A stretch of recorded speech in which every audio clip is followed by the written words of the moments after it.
El universo mecánico.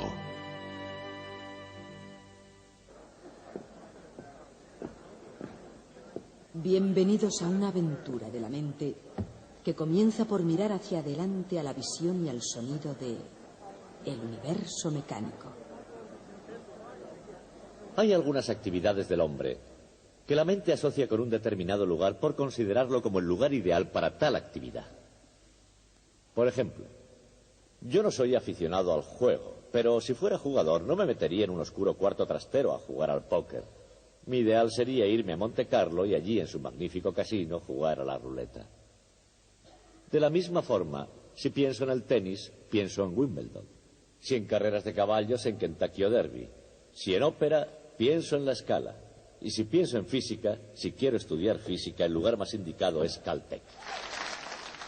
Y por eso estamos aquí, en el Instituto Tecnológico de California.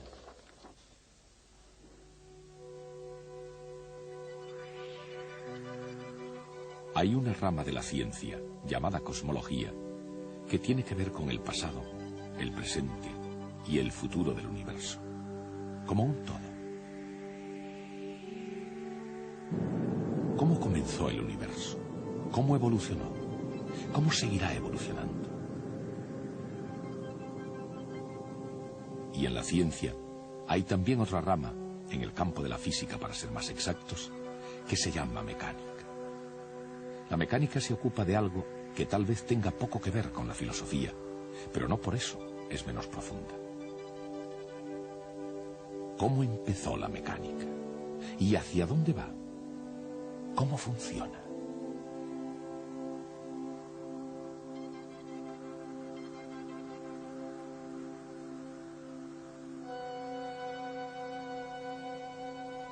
Desde la más pequeña partícula hasta el más grande racimo de galaxias, ¿qué es lo que mantiene a todo en movimiento? Acelerando, decelerando, cambiando de dirección o marchando recto hacia adelante. ¿Por qué el comportamiento de las cosas es como es? Tanto si se trata de un sólido como de un líquido, o de un gas, o de una invisible y enigmática fuerza. Exactamente, ¿cómo influyen entre sí y por qué? Todas estas preguntas, desde la más simple a la más complicada, no han surgido recientemente. Existían ya desde que hubo hombres para poder planteárselas.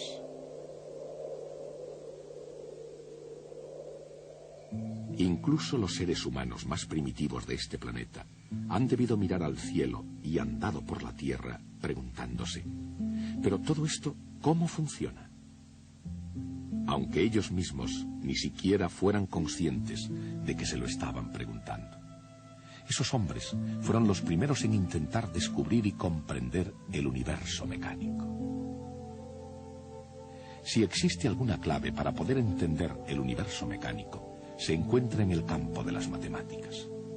Y en las primeras civilizaciones, los mejores matemáticos que hubo fueron los griegos. Su trabajo dio un fuerte impulso a toda la ciencia. En el estudio del círculo, por ejemplo, trabajaron hasta quedar exhaustos. Y eso fue precisamente lo que dio lugar al número pi. A pesar, o mejor aún debido a tantos descubrimientos geniales, los griegos se quedaron retrasados. Una vez superada la Edad de Oro, concedieron menos importancia a las preguntas que a las respuestas. Así que el mundo, preguntándose demasiado poco, conjugó la mecánica de Aristóteles con las ideas de Platón. Y finalmente, la sabiduría tradicional acabó aceptando el sistema solar de Ptolomeo, según el cual los planetas giraban uniformemente alrededor de la Tierra exactamente en círculos. Eran respuestas en vez de preguntas que no se discutieron hasta el Renacimiento. La orientación intelectual de la civilización de Occidente acabó alineándose al inacabable argumento circular del ideal platónico. La pregunta no es exactamente por qué, a no ser que sea por qué estropear la perfección. La pregunta es, ¿cómo? ¿Cómo 1500 años después de Ptolomeo pudo romperse el círculo que era perfecto? ¿Y en qué puede parecer una contradicción lógica? ¿Cómo pudo reformarse un nuevo orden del mundo en el crisol de la revolución científica? Todo esto dio comienzo cuando un monje polaco extremadamente curioso, Nicolás Copérnico, miró las estrellas y vio las cosas con una luz diferente. En el sistema solar de Copérnico, es la Tierra la que gira alrededor del Sol y no al contrario. ¿Por qué vio Copérnico el universo de esa forma? ¿Y por qué desde un punto de vista científico su opinión hizo que Copérnico fuera el primer revolucionario del mundo? Un puente intelectual que había resistido miles de años comenzó a tambalearse con los vientos de los nuevos cambios.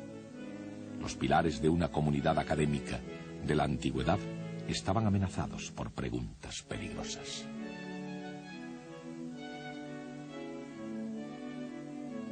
Y nadie mejor preparado para llenar aquel vacío intelectual que Galileo Galilei. Aunque el pensamiento aristotélico aún era regla para el mundo del Renacimiento italiano, Galileo Galilei fue la excepción a la regla. Pensaba como Copérnico y además tenía la fuerza de sus convicciones. En otras palabras, tenía la idea correcta, pero en un tiempo incorrecto. Sus comprobaciones y sus críticas se elevaron en defensa del status quo. Si la Tierra gira efectivamente, ¿por qué cuando cae una pelota desde una torre, la de Pisa, por ejemplo, cae rectilínea y no cae en la ciudad próxima? Las respuestas comenzaron a ser más arriesgadas que las preguntas. La Iglesia, que le consideró tanto una amenaza para Roma como una afrenta al sentido común, le aconsejó que dejara que las cosas siguieran como estaban.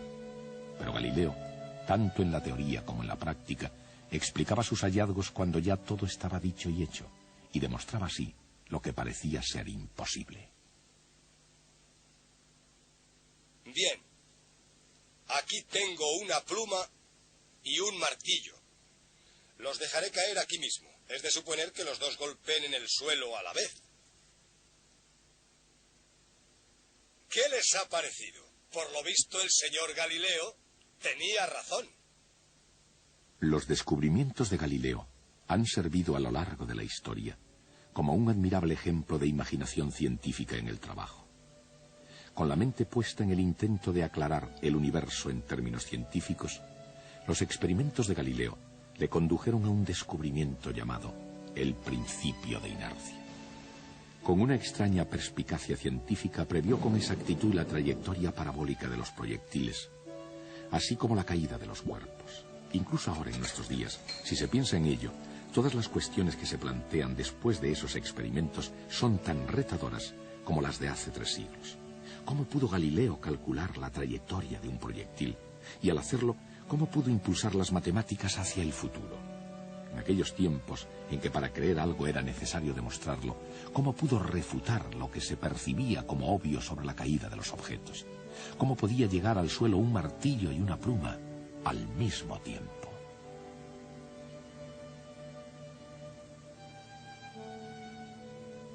Cuando en 1633 Galileo cayó en desgracia, ¿por qué todo el asunto del universo se había convertido en una gran preocupación para todos? En la misma época, cada día era una preocupación para el asombrado matemático Johannes Kepler, un hombre en una constante huida de su propia vida. Una vida de soledad y pobreza, falto de amor y persiguiendo brujas y espíritus inferiores asociados a ellas. Su propia existencia era una especie de desafío. Seguramente ningún otro hombre habrá hecho tantos sacrificios para captar la verdad científica como Kepler. Pero, por otra parte, ningún descubrimiento humano pudo demostrar tanto su verdad como las leyes de Kepler. Las leyes de las elipses, la ley de las áreas iguales, y la tercera ley de Kepler, la ley del movimiento de los planetas, la ley de la armonía. Kepler se introdujo en la cámara secreta del cosmos con sus leyes del movimiento planetario como llave. Sin embargo, al haber explicado más bien el cómo que el por qué funciona el sistema solar, tuvo que quedar relegado a permanecer en el umbral del universo mecánico. Había llegado el momento en el que algún otro diese el paso final. Isaac Newton siguió este mismo camino que llevaba directamente a considerar la Luna a causa de las decisivas preguntas de su hijo. ¿Por qué cae una manzana? Si una manzana cae, ¿por qué no cae la luna? Si la manzana y la luna caen por una misma razón, ¿por qué no cae la luna estrellándose contra la Tierra?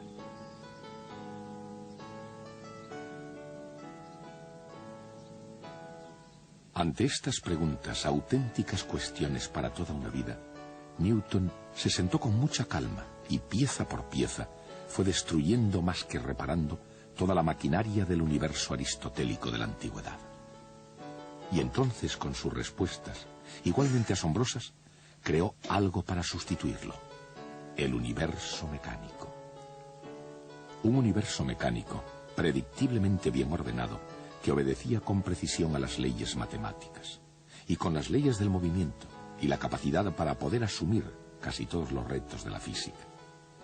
Con su ley del movimiento, nada diferente al encuentro de David con el gigante Goliat, Isaac Newton aprovechó todas las posibilidades de la mecánica, armado de una aguda superioridad de fuerzas y un conocimiento muy preciso de las trayectorias. Y la ley de la gravitación universal.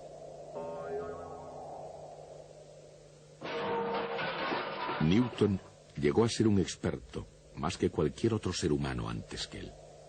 Por ello atrajo gran atención y una considerable fanfarria. No obstante, para la ciencia las respuestas son solo una parte del pasado, mientras que el futuro pertenece a las cuestiones que vayan surgiendo. Lo cual quiere decir que incluso las leyes de Newton solo fueron un comienzo en la dirección correcta. Por ejemplo, en los tiempos actuales se puede dirigir un proyectil con precisión matemática. ¿Cómo se hace eso? Parte de la respuesta es un instrumento llamado giróscopo. ¿Y cómo funciona? Y en el conjunto del universo mecánico, ¿por qué una rueda de bicicleta incluso es una especie de giróscopo? El momento angular es la clave de la respuesta. Pero, ¿qué es el momento angular? ¿Por qué es de vital importancia en el universo? Desde el borde cortante de la más lejana galaxia a los remolinos de agua que vemos en la bañera familiar, el momento angular mueve todo en círculos. Entre otras cosas, ese movimiento en círculos nos sirve para ir bien de hora. Y pocas cosas nos gobiernan hoy en día con tanta regularidad como la mecánica del tiempo. Pero desde que el hombre lo tiene en sus manos, su preocupación por él apenas es un fenómeno reciente. Lo que, en comparación, sí es muy reciente, es el fenómeno de la exactitud en el tiempo. Se fue aproximando poco a poco, día a día, durante 4000 años, hasta que por fin se llegó al entendimiento del movimiento armónico. ¿Qué es el movimiento armónico? Y cuando llega abajo y arriba, ¿cómo funciona exactamente?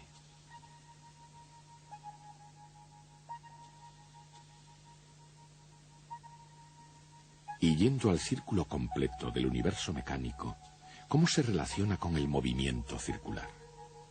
La respuesta no es tan misteriosa como a simple vista pueda parecer, y no hay razón para acercarse a ella dando un rodeo. Sin embargo, a veces ayuda.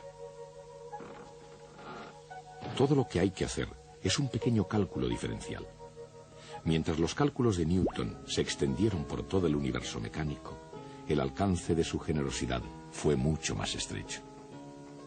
El barón Wilhelm Gottfried von Leibniz llenó el paisaje europeo de una gran confianza, y había buenas razones para ello. Como diplomático alemán y matemático, Leibniz tuvo tanto éxito que Voltaire le caracterizó como el compendio del optimismo. Mundialmente todo un compañero con las mujeres, Leibniz nada tenía en común con Newton, excepto el descubrimiento del cálculo. Y con Newton había que ser un poco amable, ya que a fin de cuentas había creado las leyes del movimiento, la ley de la gravitación universal, el telescopio de reflexión, e incluso dio una explicación teórica sobre la luz y el color. La lista de sus incomparables talentos era mucho más extensa aún. Y sin embargo, a pesar de tanta inteligencia, Newton permitió, si no es que llegó a provocarla, una amarga controversia con Lainich. Este episodio, uno solo de los dramas emocionales del universo mecánico, puso en peligro la buena reputación de un hombre y la salud de otro. Ilustrará una de las curiosas paradojas que se esconden en el corazón humano de la ciencia. Por ejemplo, así como el científico no siempre es racional, el entorno científico casi siempre lo es. Y de hecho, es en un laboratorio de física donde la naturaleza se revela en los términos más racionales. ¿Qué es lo que hace exactamente un científico moderno? Más allá de su definición en un libro de texto, ¿cuál es el método de la ciencia? Y en el mundo real, ¿cómo funciona exactamente el método científico? A veces se comienza con una cubeta de aceite, un robusto puchero de hierro, un toque de disciplina, un poco de creatividad y quizá un toque de genialidad. Y en algunas ocasiones, aunque muy raramente, el resultado es tan insignificante como el valor de la carga de un electrón.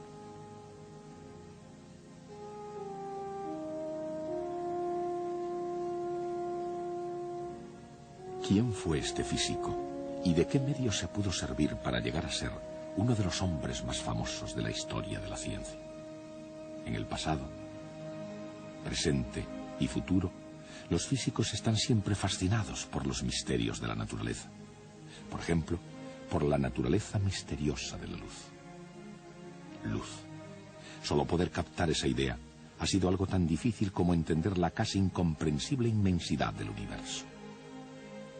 La velocidad de la luz ha sido aún más difícil de entender. ¿Por qué tiene un valor específico? ¿Por qué se le llama constante fundamental? Y exactamente, ¿qué es una constante fundamental en la naturaleza? Henry Cavendish conoció la respuesta al medir la constante universal de la gravitación de Newton. Para medirla, Cavendish no solo pesó el extenso imperio británico, él pesó todo el planeta.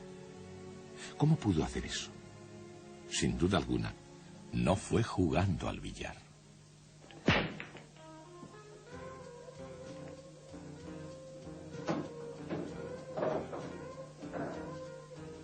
Estos hombres viven de unas leyes que, aunque no siempre estén dentro de la legalidad, están sin embargo de acuerdo con las leyes de la mecánica clásica.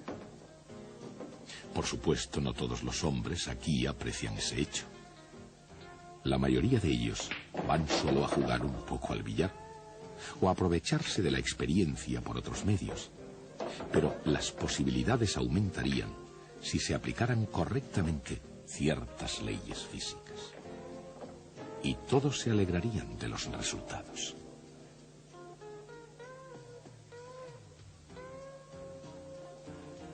Los efectos dependen de la ley de conservación del momento, que al igual que el juego de billar, tuvo su origen en Francia. A principios del siglo XVII, René Descartes crecía en su amor por las matemáticas considerándolas una criatura de Dios. Como filósofo, buscó una explicación a todos los fenómenos en el mundo. En ese proceso, Descartes no solo concibió la conservación del momento, sino que además descubrió la geometría analítica, y con tal descubrimiento cambió para siempre el campo de la matemática. ¿Y cómo pueden los grandes investigadores científicos acercarse a un terreno desconocido?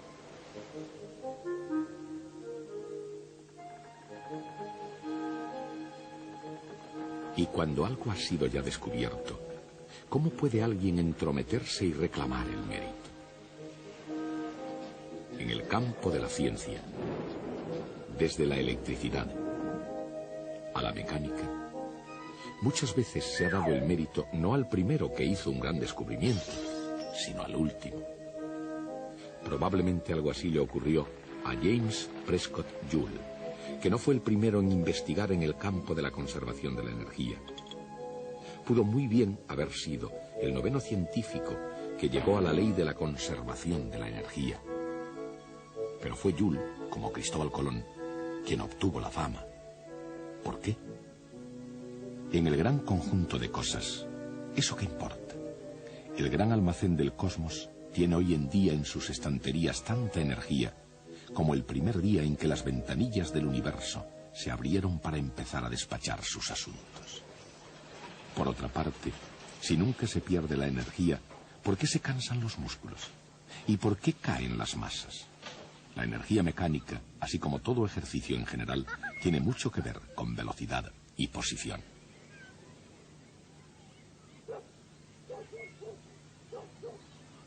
Para una perspectiva diferente de cambio en las posiciones, fíjense en el cambio de rumbo del buque.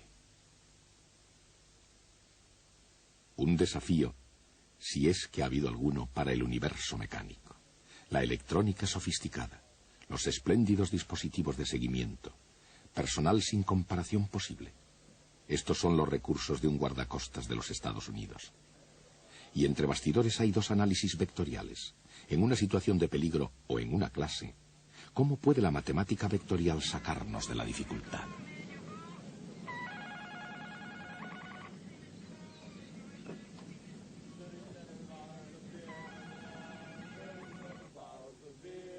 En el serio mundo de la ciencia, la matemática vectorial puede hacer milagros.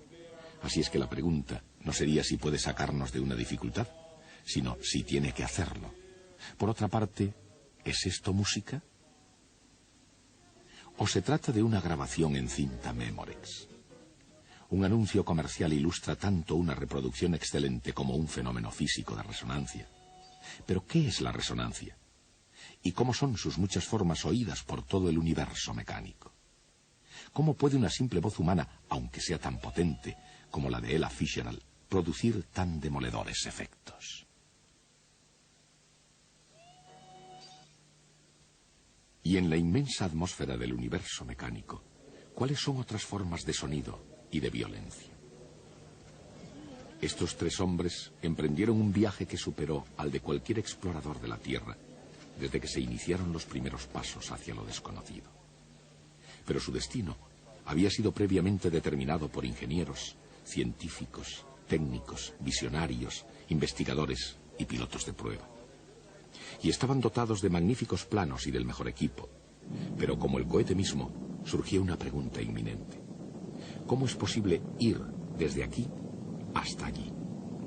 Históricamente hablando, los cohetes espaciales no van a ninguna parte si detrás de ellos no hay un estudiado plan. E incluso en nuestros días no pueden ir muy lejos si no es con la ayuda de la mecánica clásica. ¿Quiénes son estos pilotos espaciales? ¿Qué buscan más allá del mundo cotidiano? ¿Y qué es lo que descubren a veces de modo sorprendente? Desde Johannes Kepler en adelante, los mecánicos celestes pudieron calcular los movimientos del sistema solar. Pero el milagro de la era espacial ha conseguido que el cielo sea pasable a la vez que posible. Y eso sería, seguramente, lo que el padre de la mecánica clásica soñó. Eso es lo que ahora hacen los pilotos espaciales. En una ciencia todos los científicos son pilotos y exploradores. El destino del hombre siempre ha sido la búsqueda. Y su estrategia siempre tuvo algo que ver con aprender y enseñar, con imaginación y lógica, con ensayos y errores, con arriesgarse e ir hasta el límite. No solo la estrategia que se quiera emplear, sino el propio universo pueden llegar a convertirse en una especie de juego cósmico.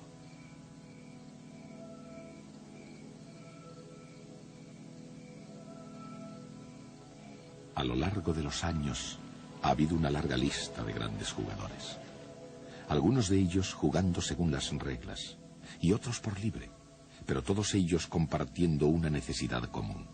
Ellos tenían que jugar en serio. Se ha jugado durante mucho tiempo y, en cierto sentido, este juego nunca acabará.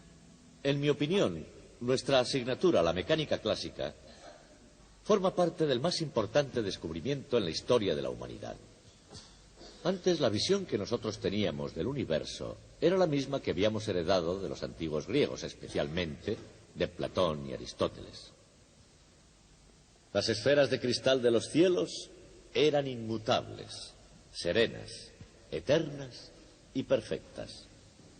Y solo aquí abajo, en este mundo inferior, había confusión, decadencia, desorden y muerte. Era una visión destinada a ponernos en nuestro sitio. La Tierra era el centro del universo, y nosotros fácilmente pudimos imaginarnos que éramos el objetivo de la creación.